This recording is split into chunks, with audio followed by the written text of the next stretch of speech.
Bonjour, c'est le 8 octobre prochain qu'aura lieu la conférence Fusion-Acquisition organisée par les Échos et Capital Finance. C'est à cette occasion que je reçois aujourd'hui sur ce plateau Éric Lasserie, avocat associé du cabinet Baker McKenzie à Paris. Éric Lasserie, bonjour. Alors on est là pour parler Fusion-Acquisition. On a le sentiment que 2015 peut être en passe d'être une année record. Je vous rappelle qu'il y a déjà 2300 milliards de deals qui ont été annoncés au premier semestre, qui ont fait le meilleur premier semestre depuis 2007. Quels sont les principaux drivers de cette dynamique? Comment est-ce qu'on peut expliquer ce boom-là?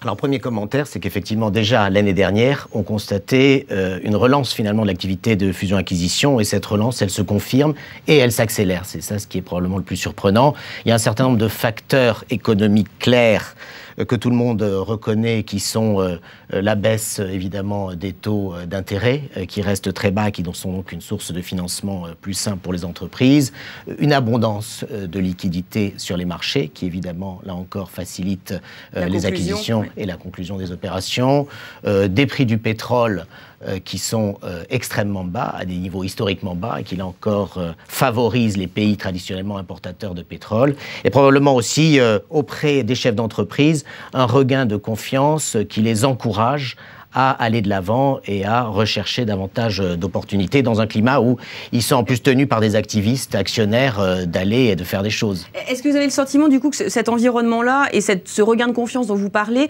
il incite finalement à davantage de prise de risque, et qu'on a vu dernièrement des opérations plus offensives que celles qu'on avait vues par le passé, plus transformantes, plus risquées en fait?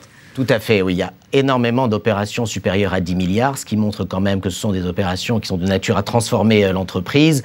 Et donc celles-ci sont, et c'est un phénomène nouveau probablement depuis 2012 qu'on a constaté statistiquement, mieux accueillies par les marchés. Autrement dit, le prix de l'action de l'acquéreur a tendance soit à rester stable, soit à augmenter légèrement à la suite de l'annonce du projet d'acquisition. Il y a moins de sanctions, à une condition néanmoins, c'est qu'évidemment l'acquisition en question soit lisible par les marchés, qu'elle soit comprise, qu'elle corresponde évidemment à une stratégie, à une vision, à un cap qui est clairement défini par la direction. Le fait marquant également de l'année, c'est que l'ensemble des régions du monde ont finalement profité de ce boom des fusions-acquisitions. Il n'y a personne qui est vraiment resté sur le carreau, si je puis dire, y compris en France. On a finalement plutôt bien tiré notre épingle du jeu, y compris ces dernières semaines, puisqu'il y a eu beaucoup d'opérations et qui ont été annoncées par des acquéreurs français sur des cibles américaines, ce qui vient un petit peu à l'encontre finalement de l'argument qu'on entend tout le temps en disant une parité euro-dollar qui favorise les acquéreurs étrangers pour venir acheter des cibles en Europe. Comment vous expliquez cette offensive des entreprises françaises à l'étranger? Alors plusieurs choses. D'abord, il faut reconnaître que les grandes entreprises françaises, les grands groupes français sont un fleuron de l'économie française, et que d'une manière générale, elles sont actuellement en bonne santé. Elles ont, pour certaines, assaini leur bilan, et donc ont décidé d'aller de l'avant et d'être proactives et de garder leur position de leadership. Pour garder leur position de leadership et pour aller chercher une croissance qui est bien évidemment encore absente du marché français, il faut aller dans ces régions étrangères et donc engager un développement fort à l'international. Je remarque d'ailleurs que tout ça va inciter encore davantage à créer des opérations transfrontalières, et donc c'est probablement dans un mouvement de fusion-acquisition transfrontalière qu'on va voir un développement extrêmement important. Et je pense que tous les chefs des grandes entreprises françaises aujourd'hui regardent et réfléchissent vers l'international. Est-ce que vous avez le sentiment que cette croissance-là du M&A français, il est durable, il est pérenne? Je fais référence notamment à une étude que vous avez publiée récemment en partenariat avec Oxford Economics, où on avait découvert avec beaucoup de surprises, si je puis dire, qu'en fait la France était le premier pays à décrocher, à voir son niveau de fusion-acquisition reculer quand les autres continuaient leur course en tête jusqu'à la remontée des taux directeurs de la Fed en 2018. Qu'est-ce qui a fait, quelles sont les hypothèses derrière finalement ce scénario, derrière ce rapport qui explique que la France caloncherait avant les autres? Alors il y a une exception française qui n'est pas culturelle cette fois, mais qui est de nature économique, malheureusement qui est aussi peut-être moins favorable que ne l'est l'exception culturelle française, et qui fait que la France est un petit peu à la remorque de ses voisins européens, et que par conséquent, en dépit d'une année 2014 qui a été encore une fois excellente, mais essentiellement drivée par des opérations qui étaient des méga fusions et qui ont augmenté les chiffres statistiques, il reste qu'au niveau de la perception perception.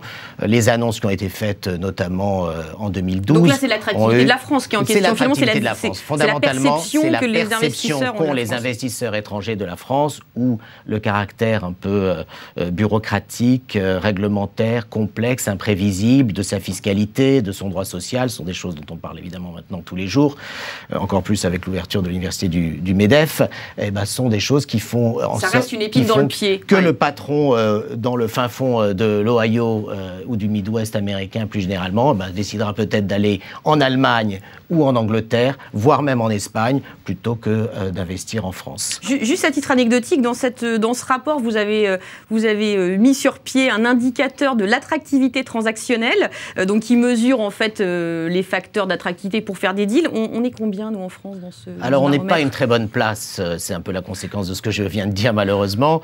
On est en 16e position. C'est une analyse qui a été faite à partir de plusieurs critères, là encore, économiques, financiers, réglementaires ou autres. Et c'est évidemment une perception aussi, cet indice. Donc, il nous place en 16e position, c'est-à-dire derrière, évidemment, des pays comme les États-Unis, le Royaume-Uni ou l'Allemagne, ou bien évidemment encore très loin derrière des pays comme Singapour, qui sont dans un environnement pro-business très largement reconnu. C'est là-dessus probablement qu'il faut qu'on fasse un effort pour être plus prévisible, plus simple, plus lisible et plus fiable aussi pour les investisseurs étrangers. Parce qu'effectivement, on a énormément d'atouts. Alors, ça, en ce moment, dans les derniers jours qui se sont passés, c'est un peu le cadet de nos soucis, peut-être de remonter le baromètre de l'indicateur de l'attractivité transactionnelle. Les incertitudes aujourd'hui, elles sont bien sûr sur les déroutes des marchés financiers. Et je dirais, pour les sujets qui nous occupent, comment est-ce que cette volatilité, ces swings assez impressionnants qu'on a vus ces derniers jours, comment est-ce qu'ils peuvent en fait impacter la bonne tenue du M&A? Comment est-ce que ça se traduirait finalement dans les opérations? Est-ce qu'à votre avis, les dirigeants vont poser le crayon en se disant on ne fait plus rien parce qu'on ne sait pas pricer un actif et on ne va pas y aller maintenant? Certainement pas. D'abord parce que les situations de crise sont aussi des situations d'opportunité, notamment pour, encore une fois, les chefs d'entreprise créatifs et entreprenants. Et on en a un certain nombre en France. Donc je ne pense pas que ça aura un impact direct. La crise chinoise et le krach chinois, d'ailleurs, a montré que finalement, assez vite, les bourses européennes et américaines se sont reprises, elles ont rebondi. Alors certes, ça ne va pas aider pour effectivement augmenter la croissance et donner un coup de booster à la croissance mondiale d'une façon générale. Néanmoins, on peut penser que les principaux impacts se verront principalement dans la région asiatique, où évidemment les investissements chinois sont considérables.